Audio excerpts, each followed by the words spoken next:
E se nada na vida fizesse sentido e até mesmo os nossos hobbies fosse apenas uma tentativa de fuga do vazio? Hoje eu queria trazer aqui para o canal uma discussão a respeito de uma das ideias mais perturbadoras e também provocativas da filosofia, que é o niilismo. A gente pode encontrar esse conceito filosófico em diversos aspectos da nossa vida, mas também da arte e, claro, não seria diferente também nos games. Desde o existencialismo da Ellie até o desespero silencioso do Kratos, a gente consegue trazer um pouco da visão nihilista sobre esses games e sobre como a gente pode aprender lições valiosas a respeito do vazio e de como superar ele. Não entendeu? Então vem com o pai. Bora lá. Então, para começar a gente entender onde é que o niilismo aparece nos games, vou trazer um conceito muito simplificado do niilismo que, em tese, de maneira muito simplificada, é um aspecto da filosofia que busca questionar ou pelo menos negar o sentido de toda a existência. Por isso mesmo que a palavra escolhida para representar essa corrente filosófica é o nihil, que vem do latim e pode ser entendido como nada ou vazio. Em essência, em última instância, o niilismo propõe que não existe um valor absoluto para nada na vida e que esses valores, na verdade, são construções humanas e que não há nenhum tipo de verdade absoluta e nem universal. O niilismo, de fato, começa a surgir com os pensadores do século XIX, mas ele encontra raízes até mesmo nos pensadores mais clássicos, como por exemplo os céticos gregos. Mas o principal expoente da corrente nihilista, sem dúvida alguma, é Friedrich Nietzsche, que descreveu o niilismo como uma desvalorização dos valores supremos, principalmente os ligados à religião e à moralidade tradicional.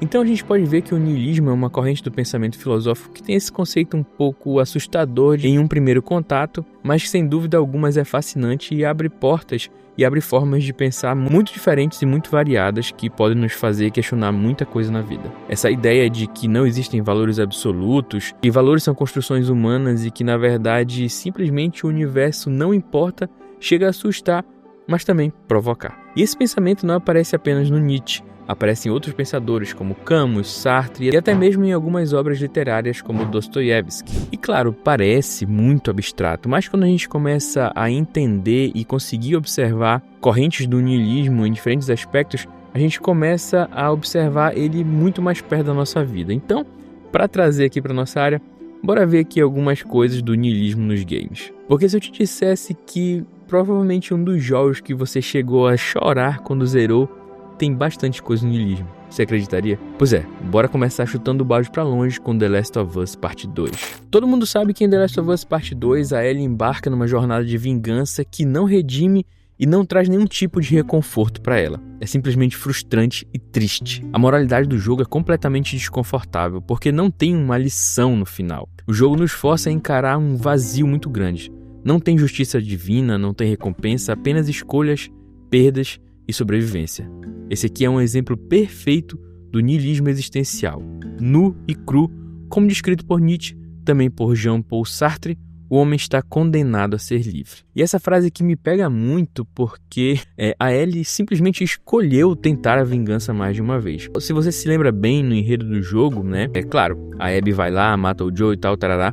E aí a Abby decide ir atrás dela de uma maneira muito justificada, eu diria que esperada, e ninguém questiona isso, porque praticamente matou o pai dela ali. A única figura paterna que a Ellie teve morreu e ela quer vingança, né? Todo mundo entende isso e no primeiro momento ninguém questiona. Mas quando não dá certo, que a Abby vai lá e acaba com tudo lá no teatro, a Ellie tenta seguir a vida, pega ali o filho dela com a Dina, elas vão viver numa fazenda e aparentemente tá tudo bem, elas estão conseguindo levar a vida, superou aquele episódio, já foi, passou, mas ela simplesmente escolhe tentar a vingança mais uma vez. E ela foi condenada pela sua própria liberdade. Ela era livre para continuar a vida dela e escolheu tentar de novo.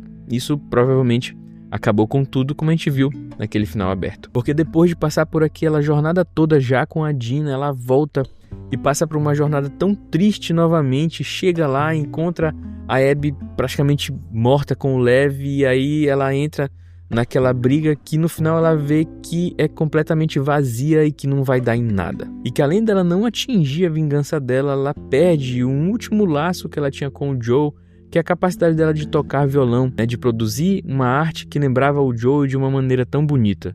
No final, não sobra nada. Então não é à toa que o final de The Last of Us é tão debatido até hoje, e a comunidade de The Last of Us, dos fãs de The Last of Us, só aumenta principalmente agora com a série. Porque a série tem uma essência muito profunda que é possível até mesmo ser enxergada com base no pensamento nihilista. Isso daqui é uma das coisas que mais me encanta e mais me faz gostar de The Last of Us. E por falar em gostar, eu já queria aproveitar e pedir para você deixar o like no vídeo agora mesmo. Deixa o like, assiste até o final. E se não gostar dessa reflexão aqui, tira o like, não tem problema, comenta que não gostou do vídeo.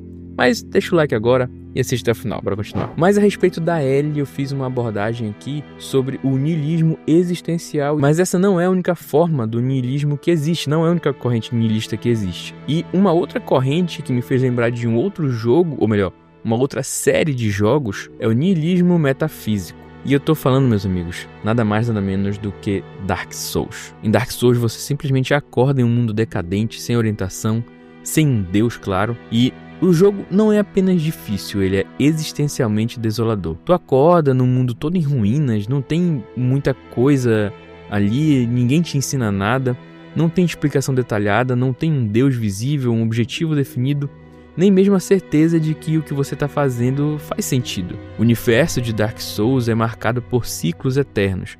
A chama acende, se apaga e tudo recomeça, e até os inimigos dão respawn e você tenta de novo. Na lore dos jogos, os reis surgem, caem no esquecimento e os mesmos dilemas voltam a se repetir. A ideia é de que não existe um fundamento cósmico para a realidade. Nenhum sentido último garantido, nem moral, nem espiritual. E uma das lições do niilismo metafísico é que o universo é um jogo sem regras.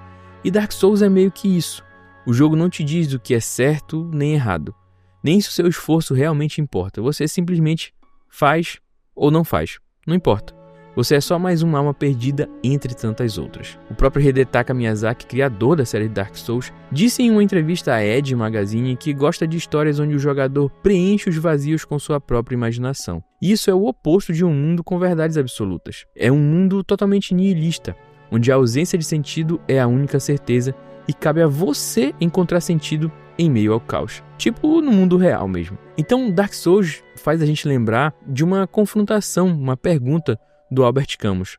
A vida vale a pena ser vivida mesmo quando não há sentido? O próprio Dark Souls te responde da maneira mais silenciosa possível. Ele te diz que você morreu e o jogo começa de novo. E nada te obriga a seguir em frente, mas você segue. E nesse seguir, nesse ato de desafiar o vazio, talvez esteja o último traço de sentido possível. E sobre encontrar sentido em um mundo caótico, aparentemente sem sentido, desolado, destruído, isso não te lembra algum outro jogo, não? Ou melhor, alguma outra franquia? Talvez uma franquia que se passa nas terras gregas ou nórdicas? Exatamente, meus amigos. E se eu te disser que dá para fazer uma análise nihilista até mesmo do Kratos? Ele é um símbolo do que Nietzsche chamou de nihilismo passivo. Aquele momento em que tudo perde o sentido e o sujeito é consumido pela própria fúria ou apatia. Mas em God of War, mais precisamente no de 2018, tem uma coisa que muda ali. Ele tem um filho. E pela primeira vez o Kratos se pergunta se é possível construir um sentido, mesmo sem ter um grande sentido já dado para ele. O Kratos não se redime. Ele só continua carregando seus pecados. Mas ele tenta criar algo de valor. Algo que Nietzsche chama de transvaloração. Quando tudo perde o sentido, a saída pode ser criar o seu próprio sentido. É como se God of War dissesse: o abismo existe, mas talvez você não precise cair nele. Você pode atravessar. E o Kratos, ele simplesmente continua apesar dos seus pecados. No final de God of War 3, ele simplesmente acabou com aquele universo, ele acabou com aquele mundo. Não tem redenção, não tem superação. Simplesmente se esvaiu e por algum motivo que nem mesmo o Kratos entende, ele continua existindo. E aí não resta alternativa a não ser continuar. Mas ele poderia muito bem continuar sem uma dimensão exata do que está acontecendo, sem um esforço para tentar criar algo. E talvez até mesmo sem querer, e aqui eu já coloco por uma intervenção de terceiros, ele acaba tendo um filho. Ele poderia muito bem não ser presente na vida do Atreus. E talvez ele até tenha tentado não ser. Mas aí ele se vê forçado, e aqui eu não digo de uma maneira ruim, mas de uma maneira boa, a tentar criar sentido para algo. E eu acho que é aqui que finalmente começa a jornada do Kratos. A saga grega, para mim, foi um grande prelúdio para o verdadeiro personagem que chega com o God of War de 2018 e se eleva muito mais no God of War Ragnarok. Como eu falei, o Kratos simplesmente continua. Ele encara esse abismo e aceita que a vida pode não ter um significado absoluto. E com o passar do tempo, ele entende que ele precisa por si só criar e significar a sua existência, principalmente depois que ele passa a ter alguém dependente dele E ele precisa ensinar que a vida pode ser menos cruel do que foi com ele. Que existe uma forma de viver, mesmo que existam pecados no passado. Que você pode e deve aceitar seus pecados e viver de uma forma diferente. Então, se a gente olhar para Ellie, a gente vê que a busca por justiça ou um ideal de justiça pessoal pode ser só um labirinto sem fim. Dark Souls pode nos mostrar que lutar sem resposta ainda pode ser uma luta válida. E o Kratos também nos mostra que o passado pode até ser cruel, mas a gente não precisa perder as esperanças no futuro, a gente pode ressignificar nossa existência. E nenhum desses 3 jogos que eu escolhi para esse vídeo nos entregam respostas fáceis. Esses jogos não necessariamente nos reconfortam de alguma coisa, mas talvez esses jogos aqui nos deem uma lição ainda mais valiosa, que é viver sem expectativas de uma recompensa muito grande e agir mesmo com a ausência dessas promessas. Isso aqui é o que Camus chama de revolta. Continuar vivendo, continuar criando, continuar tentando, mesmo sabendo que o universo não vai parar para te aplaudir no final. Porque você pode simplesmente aceitar que as coisas não têm um significado absoluto, mas você também pode criar o seu próprio significado para sua vida. Então, se você gostou desse vídeo aqui um pouco mais reflexivo, que eu trago um pouco mais de uma corrente filosófica, dá uma olhada nesse vídeo aqui, que eu trago um outro conceito filosófico, o de aura, de Walter Benjamin, e digo como esse conceito pode nos entender um fenômeno que está acontecendo com os games hoje em dia. Assiste lá que tá bem legal. Grande abraço, até o próximo vídeo.